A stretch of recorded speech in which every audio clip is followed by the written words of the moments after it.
Alright everyone, what's up? It's been a while. I don't know what we go by anymore, to be honest. We can't go by anime late night anymore. The Savages? Yeah. I don't know. It's been a while since we actually do like a chapter review of anything. Yeah, it certainly has. Are we still doing Pound Cake? Hmm. Yeah. So today we're here to bring you One Piece chapter 929 review. It's probably gonna be a quick one.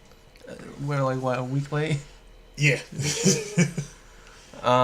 So start us off. Go ahead and jump to the chapter. We got a nice caller page for the New Year's. It's cool that we got a chapter right before the year end.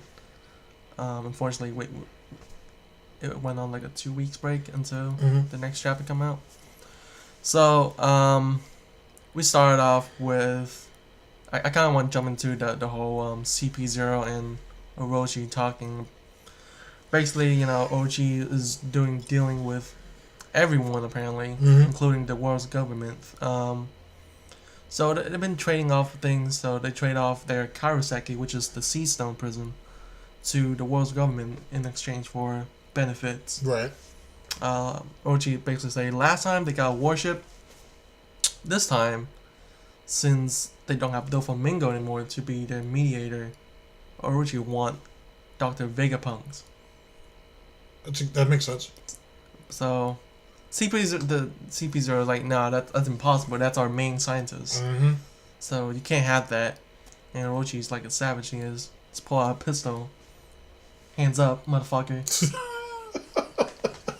Cap, like fucking cap one of the CP0. He seemed fine afterwards, so I don't think he did anything. Yeah.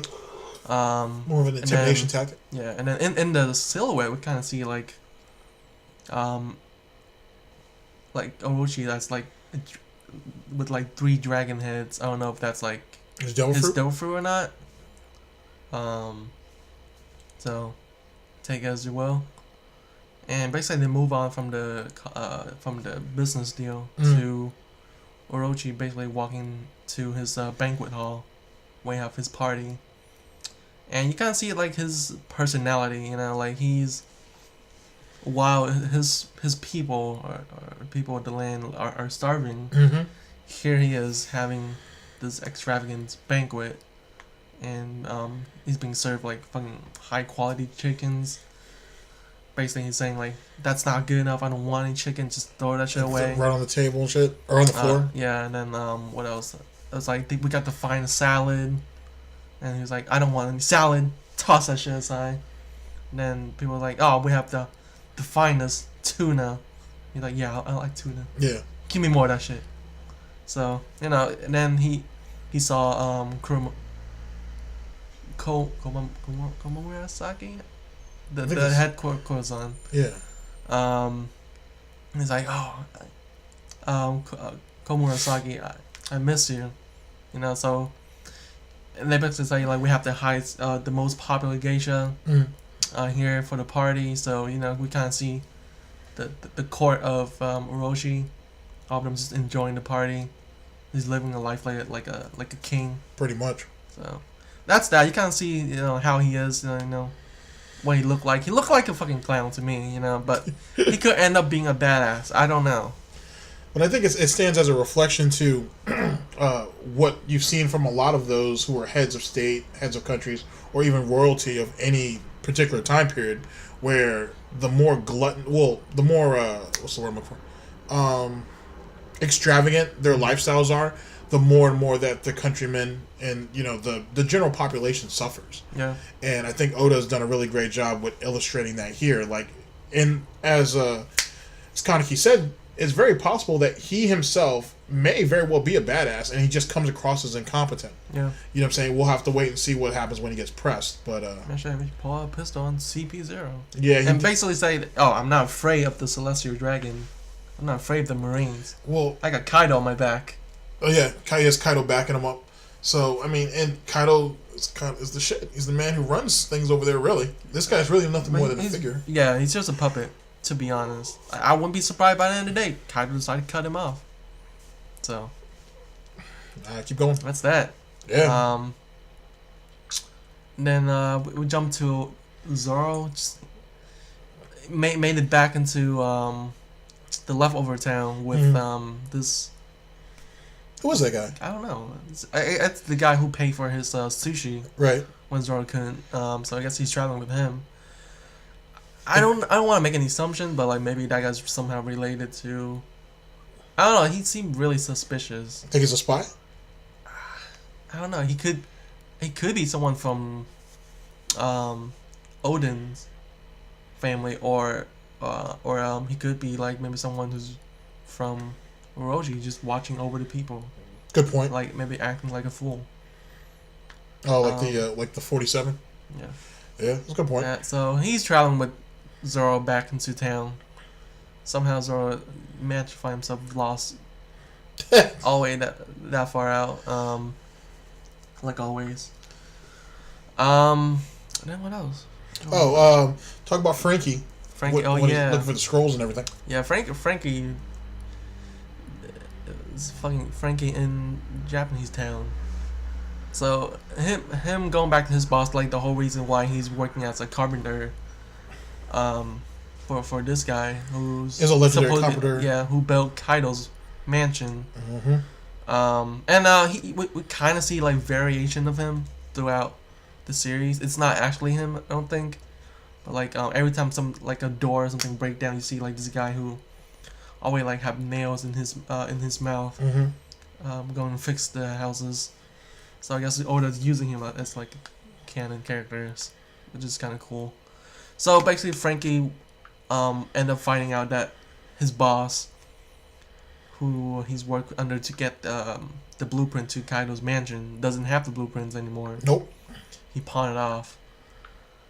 He got pissed, got into a fight with them, actually using like his weaponry. He's like, the only reason I'm working of you is so I can have that blueprint. So he ended up getting fired. Yep.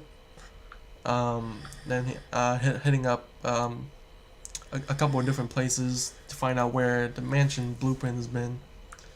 I imagine like maybe someone ended up getting wind of that early on about Kaido mansion blueprint just out there. They probably snatched that shit up. So it's probably under like maybe one of Kaido's men possession. So that's something that I guess we'll see how it goes. Yeah. So Frankie, call up Kinemon and tell him about the situation. So Kinemon's like, "Hey man, don't worry. Sorry put you through that whole ordeal. Just go help someone else." So that's that. And I don't know if I'm missing anything. I don't think we see anything from Luffy. No, I don't think we caught anything from Luffy. We did Robin. Oh yeah, with the whole banquet. Yeah. And then finally we got to my boy Sanji and Law. All right. And Law's like, "Yo, we gotta pack up. We gotta go. We got some people after us that probably gonna want you dead." Yeah. So we find out it's X Drake and I don't remember what's the other guy name. Oh, it's Page One, I think. Yeah, he's the Spinosaurus. So we find out, and we end up finding out what's Drake's devil fruit's called. It's the ancient dragon. Ancient dragon, and then you get into the variations. See, I don't get it. What's the difference between the ancient dragon and the mythical dragon? Like. Maybe like you said, maybe the mythical dragons are more like your ancient Japanese or even Chinese dragons, like figuratively speaking. Whereas the ones that we're looking at, they're ancient. I would assume it's prehistoric. Maybe. Yeah. Maybe that's the route that they're going with it. It makes sense. Or is that like a different maybe like it's a dragon fruit, but it's like a different tier of like so like. The dragon fruit ancient type are dinosaur, and the mythical type are actually like maybe like celestial dragons. Could be. Not actual celestial dragons, but like godly dragons and stuff that can control like weather and shit. It's possible. So that's that. So we find out Drake is the Allosaurus. I know a lot of people are mistaking him for like a T-Rex or something, but like They're similar, but like Allosaurus, I believe it got 3 fingers instead of the 2 that T-Rex have, and T-Rex are a lot bigger. Yep. So that's that. We got to see his like hybrid form, which is pretty cool. So I'm kind of hyped to see like Drake's and the other headliner going against Sanji and Law. I hope Sanji used his raid suit. I want to see what it's capable of. Yeah, that'd be dope. That'd be dope as shit. This will be the arc to do it. It would. So, what about you, man? I agree with everything above. As long as Robin doesn't get touched, I don't know. She probably already had been touched. Stop. I do want to see the raid suit thing. I think that's gonna. Well, she has multiple hands, so that's a lot of. Wow. Quality, man. Quality time with Orochi's courts. I definitely want to see the situation with the rage suit. I'd like to know if, because Zoro it could possibly be playing possum with the guy who's traveling with him. That's true. To try to see what this guy is really all about. I think Frankie let the fucking cat out of the bag too early. He should have waited. He probably should have been like, like maybe like assess the situation. Be like, hey, do you remember what pawn shop it was? What if the guy didn't even pawn it? What if the guy he's testing him? Yeah, what if he was testing him? So like, you know what I'm saying? So Frankie ain't sat there and lost like the best lead he had. But is he loyal? But is the legendary Carpenter loyal to Kaido? Well, or is he actually? Maybe he's end up helping them in the long run, because like we don't know like how many people are okay with Kaido being there. Right. So maybe the Carter end up while he was building the mansion. Maybe intentionally did stuff. I got you. To kind of to help people get in and out. Yeah. Well, with that being said, then isn't it possible that the Carpenter actually has the whole blueprint like committed to memory? He probably did. So then that's what I'm saying. Like Frankie. Wow, that's kind of crazy. I say maybe he's testing Frankie after all. Like maybe see if he's one of Kaido's men or like one of his spies. Yeah, or is he like actually trying to make a change to the country and bring down Kaido and Orochi and all of them. That's a good point. So, like we know like a lot of people who support Odin back in the day are they kind of just settled down now. Right. Because they've been waiting for so long. So. That's a good point. And then, like I said, just seeing the different variations of devil fruits, which make me wonder. Not just of the dragon fruit, but is it possible that there are different variations of all types of that probably is within a family shit? But like I guess like in the case of the Zoan type, but there's a lot of different types. There's different species of animals. Mm-hmm. But like in Paramecia case and Logia, we see different variation of different type of fruit. So like we have Ace, which is the fire fruit, right, or the flare fruit. And that's a superior variation of that, which is Akainu magma fruit, which is a superior version of it because it can create fires, right, as well as like molten rocks and shit. That's true. So I mean, same thing with like Monet in her case, where her is the snow fruit, and she's a Logia type, and she can create snow, do ice and shit, whereas the superior version of her is Aokiji. Mm-hmm. He's not the ice fruit for people who's calling it that. It's actually the Chocho fruit, which is he can lower temperatures of things. So who does have the ice fruit? Or has that even been introduced? I don't think that anyone does. But like the thing is like he can lower temperatures, so he can lower the temperature of his body to where it's freeze and then turn to ice and shit. So I can see how someone would make that mistake though. Yeah. Same thing with Oven. He got the heat fruit. Right. But he like says he raises the temperature of things. Yeah. So that makes sense. Good shit. So yeah, like I said, that's a lot of variation of devil fruit. Again, like with Luffy and Katakuri, they're not necessarily the same thing, but they have the same type of property. Right. Whereas Katakuri is he have a superior version of the type of fruit that Luffy have, to where he can stretch and do various things, basically all the same thing that Luffy does. But Luffy can't do all the things he does. Yeah.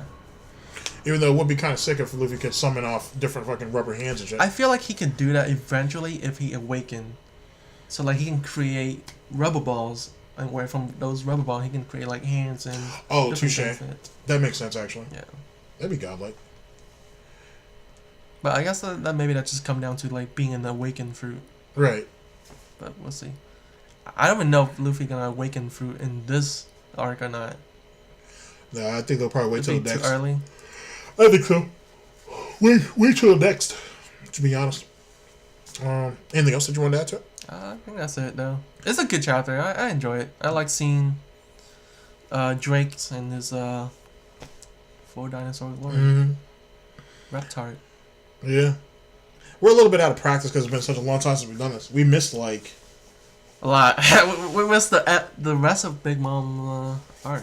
No, we did all Big Mom's arc. Oh yeah, I guess we did. Yeah, I guess we missed did we miss Reverie? We missed no, we didn't miss Reverie. We didn't miss Reverie, like the end of Mary Jo when we saw when I was introduced. We missed a portion of the Wano arc. We started. You started. But then we kind of went on break. Yeah, we took a hiatus.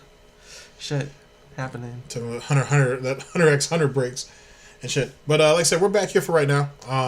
Anime Late Night or Anime Late Night Backdoor? I guess. Yeah. We're here for right now until the next channel gets built. Yeah, we don't know when, to be honest. Yeah, we don't know when. But everything will eventually go back there. We'll start over. We've learned a lot. The anime community and the manga community respectfully has the rules of laxed, kind of. So we need to go back in and try to get shit together because the new anime season's coming up. I'd like to do some live reactions and stuff. I wanted to do Goblin Slayer live reaction so bad, but I might do for Shield Hero, the Shield Heroes Rising. If you don't know what it is, the anime just came out. That shit's godly. Yeah, it's actually a good watch. It's good. So like I said, since the rules have been kind of lax basically, and we don't monetize our channel anyway, we shouldn't expect too much. But we shouldn't expect too many problems. But it's something to look forward to in the future. Like I said, for right now, we'll post what we have here until the new channel's built, made, and then, like I said, Pound Cake Showcase will start back up. Yeah. Because and we don't really have a set schedule for anything right now yet. No, so we'll see how it goes. Yeah, like hopefully a video will go up at least once a week, but we'll have to wait and see. Cause hopefully we won't get struck again. Exactly, but this will be a good test to see, and because there's there's different types of conflicts and whatnot. For this chapter, there won't be a speculations and discussions, or discussion speculations, however you want to word it. So expect that next chapter, hopefully, if time permits. But for now, we're just gonna do reviews and whatnot, and we'll go from there. Thank you guys very much for listening, and I'll have you close this out. Get you started up. Yeah, man. Keep up with the arc. I don't know. Shit. Yeah. It's been a while. All right. It's been a long time. All right. Peace. Later.